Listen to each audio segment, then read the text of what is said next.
Hi, Lisa Best here, the author of The Heart-Centered Habit, Perceiving Through the Heart of the Matter. If you watched my first video, I spoke about the head-centered me and the heart-centered me. And so on this video, I wanted to talk about, there were some questions about whether, throughout my book, I talk a lot about stories that come from the Bible. And so I just wanted to clarify that this book isn't for Christians. It's not coming from a religious standpoint.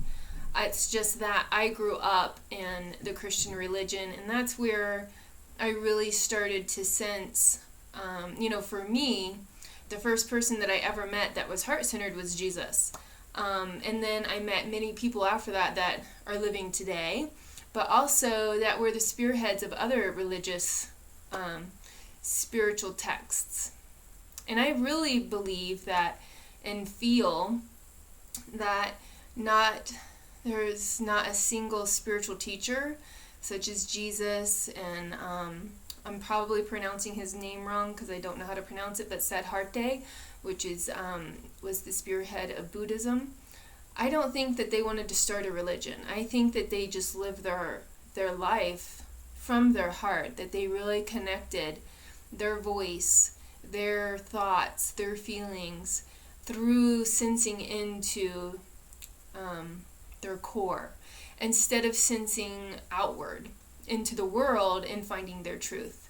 I feel that they found their knowing, their divine knowing, and they found their sense of truth inside themselves. And so in my book, I do reference a lot of the stories, only because stories really are great pointers. And they're just like labels and names and words and language. Stories also help to point awareness into sensing into the truth within our own heart.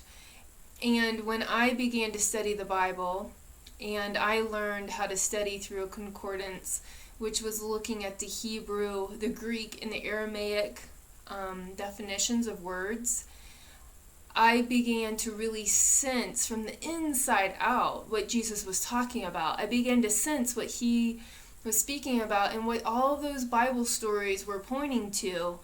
I began to sense that inside myself. Just like Jesus says that the kingdom of heaven is within you. Well, I know that place inside of me. I've gone through many storms in my life where I can connect and sense into this place inside of me that I call my spiritual nature, my divine nature, that is always at rest, that is always at peace. It's the part of me where I can kind of sit and seat my awareness through the storms of life, through when my fears are getting triggered, or through when my circumstances are painful. I can go to that place within me, and it actually, those times of fear and those painful circumstances, unwanted circumstances, and inconvenient circumstances have actually, I've now perceived them as gifts. They always have little hidden treasures within them, because it strengthens my faith, it strengthens my trust in my divine knowing, it strengthens my sense of truth within myself. And so I just wanted to clarify that this is not a book that if you choose to read it that you have to be Christian. You don't even have to, because I understand that in using some Christian Bible stories, I'm going to be judged more than likely, which is totally fine. I totally receive and accept judgment, because that's another thing that strengthens my sense of truth within me. Judgment, when I'm judged or rejected, I'm able to direct my sense into the truth that I am, that can never be judged, that can never be harmed, that can never be rejected. It's always accepted. And so I know that there's kind of two camps when I speak about, using Christian stories. One camp is Christians who attend church and are part of a Christian community, which I am not, by the way.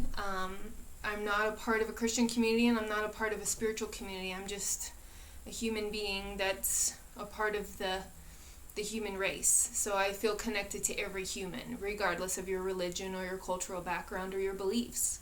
I feel like-hearted with every single human and every part of existence, because I know that at our core we are all the same love and the same light. And so I don't seek to be like-minded with people. I seek to be like-hearted. And then the other camp is people that have a distaste for Christians because maybe they had an experience where they were judged harshly by somebody who was a Christian. And so both these camps are going to judge and be probably very skeptical of the way that I use the stories in the Bible, because they are unique. The way that I speak about them is completely unique. And I am not trying to start a religion, and I do not expect anybody else to express the truth through those stories that those stories are pointing to in the way that I do.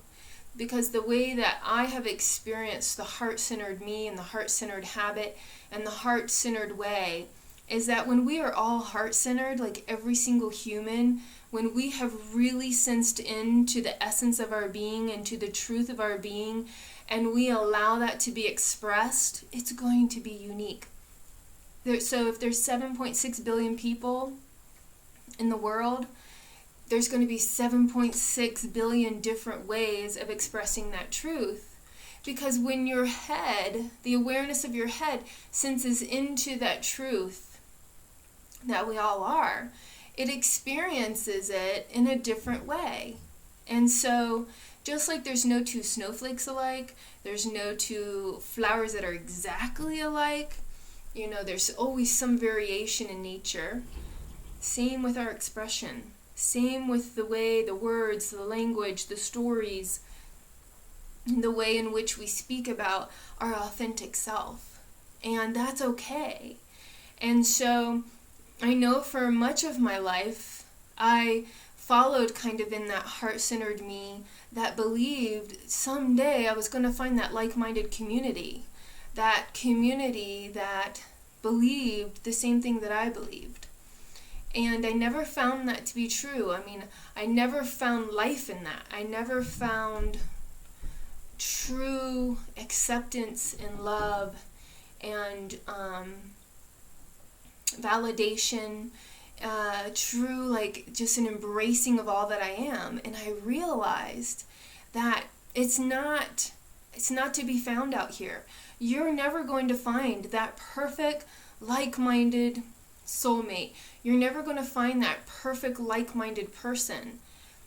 That person that you're searching for out in the world is actually your heart. So my head realized that the only one that could truly welcome, validate, embrace, accept, acknowledge, love was my heart. It was the truth within my heart.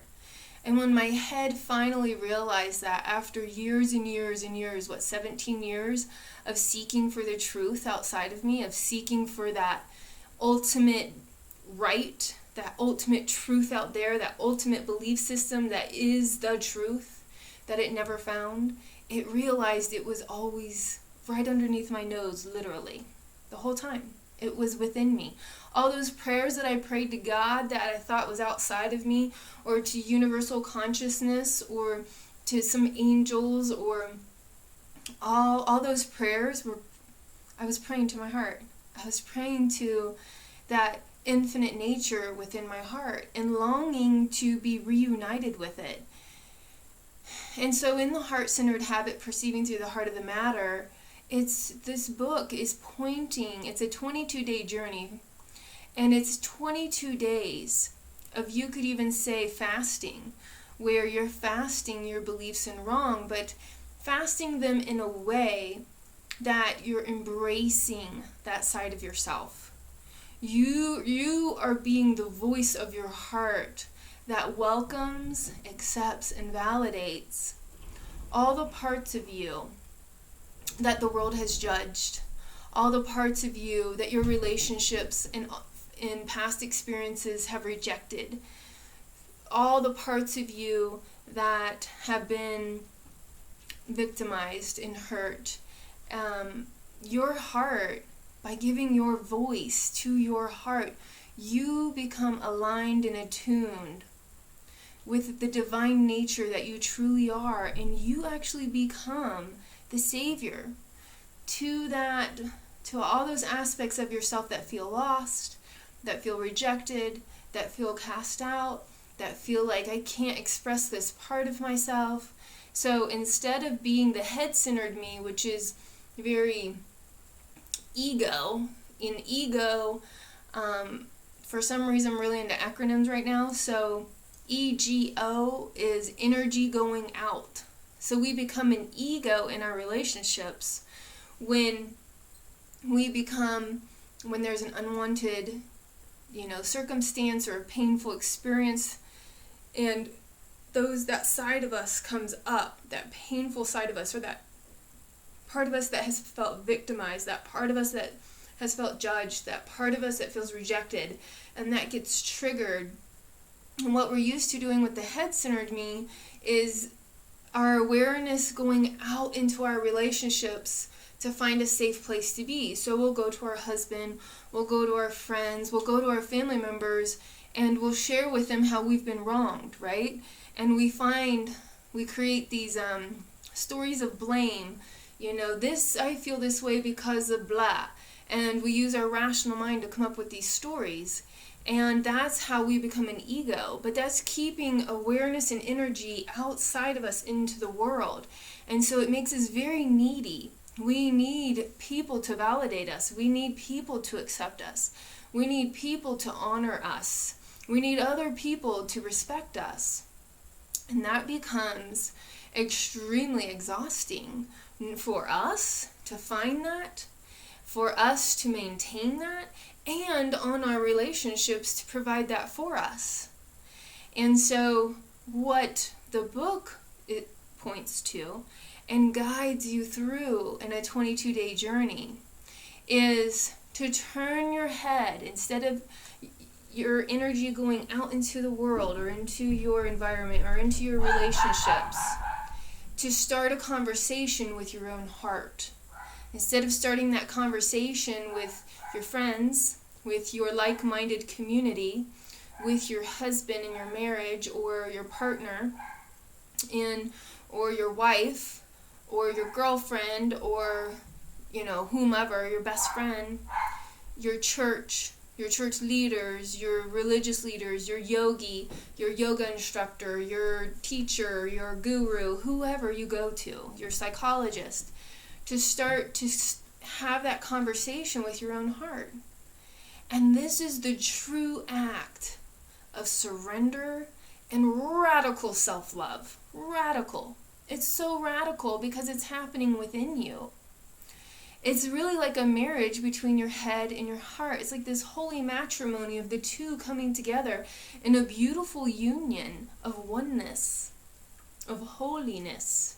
And you become the embodiment of that infinite divine nature that flows through your heart. But the more that you start that conversation through the heart-centered habit, because the heart-centered habit takes energy in. So your head's going into your heart. So habit, for the heart-centered habit is the acronym. And it's a practice that you can use over the 22 days, and you'll be guided if you decide to read my book. You'll be guided in using the habit, the heart-centered habit. And each letter of habit is an acronym that stands for something that guides awareness into this beautiful union and marriage of your head and your heart. And so H stands for honesty.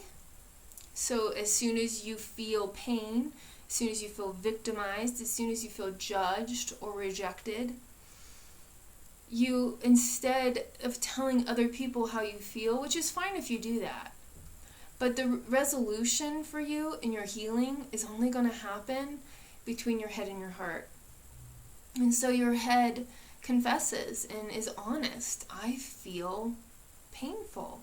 I feel depressed. I feel sad. I feel deeply grieved. I feel whatever it is that you're feeling, and just be totally honest about it. Then the A, H-A, in habit, is acknowledge. And then your head starts to acknowledge that I don't have to come up with a story of blame of why I feel this way. I don't have to send energy out into a story of blame.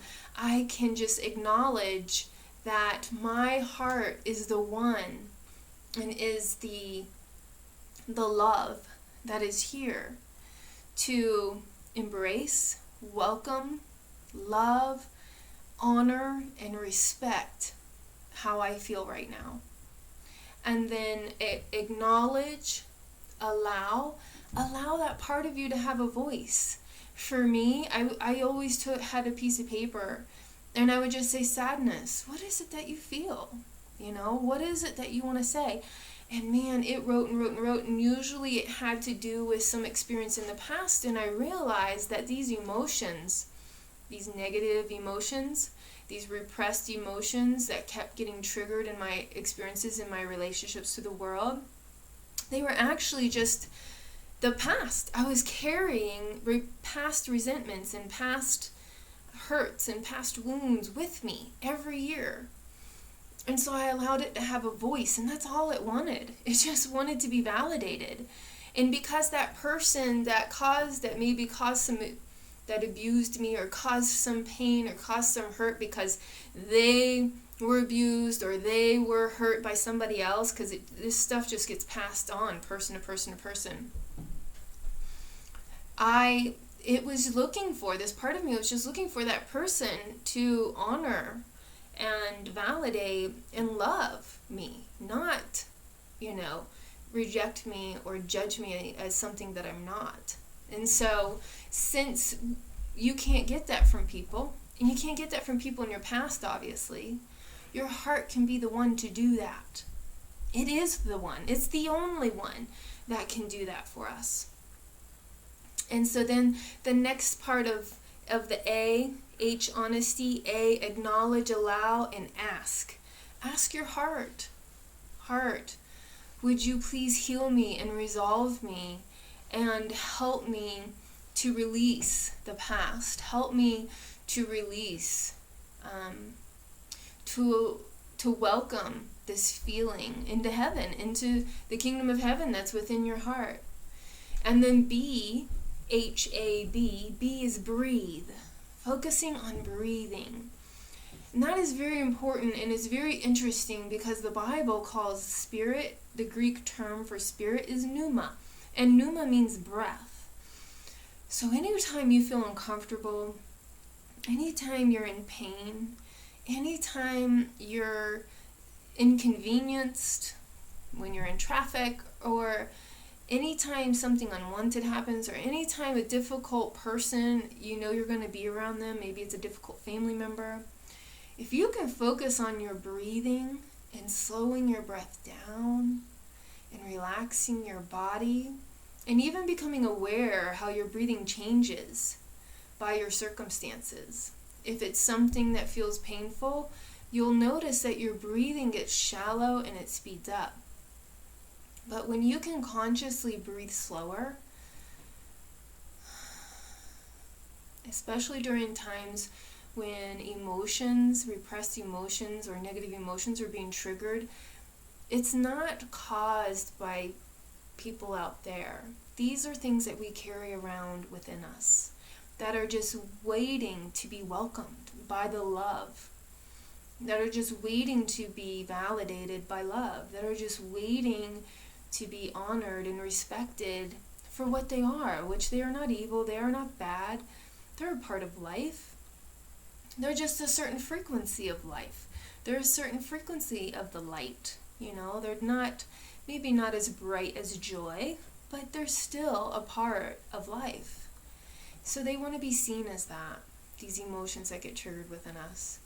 So as we're honest about how we feel, we acknowledge that we don't have to create stories of blame.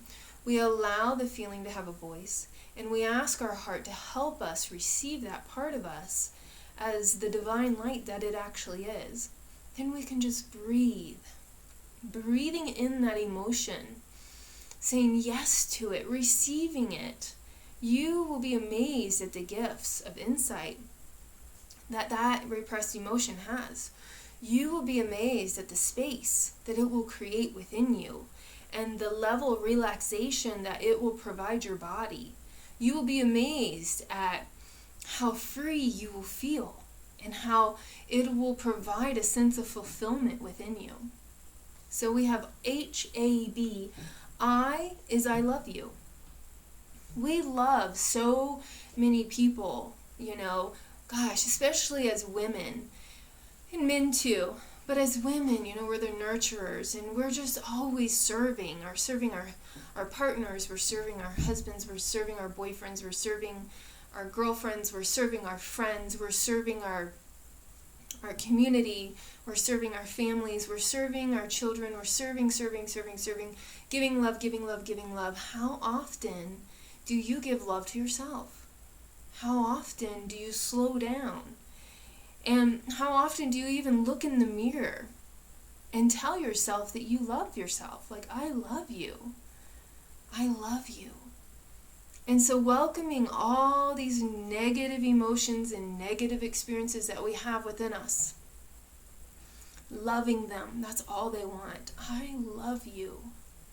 The part of me that feels sad. I love you. The part of me that feels depressed. I love you. And just even looking into your eyes, into the mirror and saying your name, my name's Lisa, so it's like, Lisa, I love you. I really love you. You'll be amazed at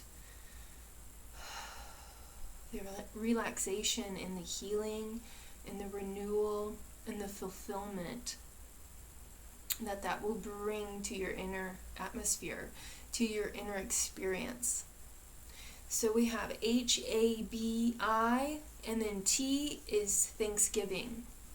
Thank you, sadness, for allowing me the opportunity to remember my authentic divine voice of pure love. I am here as an embodiment of divine love, pure love, not conditioned love, but a love that walks towards pain, a love that walks into fear, a love that embraces and validates and acknowledges and loves every experience under the sun, whether it feels good, whether it feels bad, whether it looks right, whether it looks wrong. I am the love. Thank you, sadness, for giving me an opportunity to return to the love that I am. And so in a nutshell, that is what the heart-centered habit is. It's a new habit for your head to remember that it is one side of a relationship, and the other side is the heart. And the heart is the love that the head has been searching for. And when the head surrenders and remembers and allows the love that the heart is, by tuning into it and allowing it to have a voice in this body, the two merge as one. And it's like your experience of reality, which is felt inside of you, is like a garden. The heart is like the sun, is this beaming, shining light of nourishment, and the mind or the head is like the water, and the body is the soil, and the love that you are is the beautiful plant that is blooming over and over and over again, and it just gets bigger and more expansive, and it just keeps blooming and blooming and blooming and blooming and blooming and blooming. And that's who you are, and that's who I am. So next time, on the next video, I'm going to talk about this bullseye, And so I hope you tune in. I hope you're enjoying these videos. If you have any questions, please feel free to comment below on YouTube. And I hope you are well, and I hope that today you take the time to breathe slowly, to breathe deeply, and to love yourself more than you ever have before. Thank you.